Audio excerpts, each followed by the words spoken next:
روز 5 ایون الکساندر باستریکین ضمن مجلس کاری گفته است جنایتکاری میان مهاجران زیاد شده است. او از جمله حالتهای تجاوز به ناموس را مثال آورده است که در 4 ماه امسال 40% افزایش یافته است.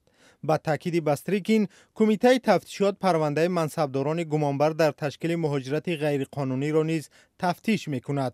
چون این پرونده های جنایی نسبت به سال گذشته 2 برابر بیشتر شدند. رئیس کمیته تفتیشات خواستار پرزور کردن نظارت بر روند مهاجرت شد. علاوه بر این باستریکین دستور داد که ریدها ضد مهاجران از جمله جستجوی آنهایی که شهروندی روسیه را گرفتند ولی در قید حربی خود را نگذاشتند ادامه یابند.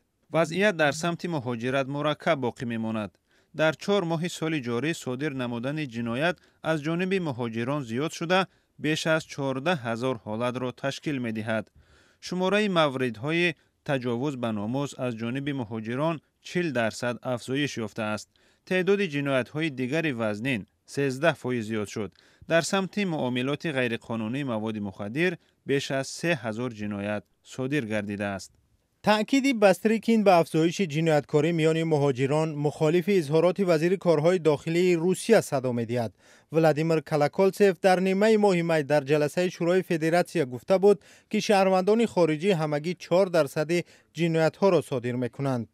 با این همه در مناطق گوناگون روسیه ریدها در نسبت مهاجران شدت گرفته است. از جمله در چلیابنسک نیروهای انتظامی در دایره عملیات نلیگال 2024 مجموعه گرمخانه ها در ناحیه ساسنوسک را تفتیش نمودند.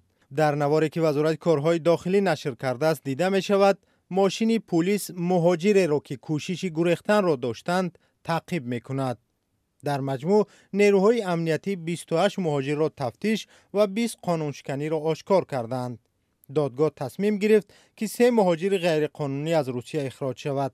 همزمان دست داشتن همه بازداشت شده ها را در جنایت‌های دیگر سنجیدند. وزارت کارهای داخلی میگوید حالا کارفرمای مهاجران را میجویند. همچنین کارمندان پلیس کراسنویارسک در جریان یک ریت حجت‌های 31 کارمند مغازه لباس و پایافزال در محله پروامایسک را که اکثریتشان زنان بودند از نظر گذراندند. در نتیجه نسبت به 5 نفر برای رعایت نکردن قاعده‌های ورود و یا اقامت در روسیه پرونده مأموری ترتیب داده شد. 2 نفر آنها نابالغان بودند که همراه والدانشان در مغازه قرار داشتند. نورسان را در مرکز مخصوص عائله و کودکان جایگیر نمودند.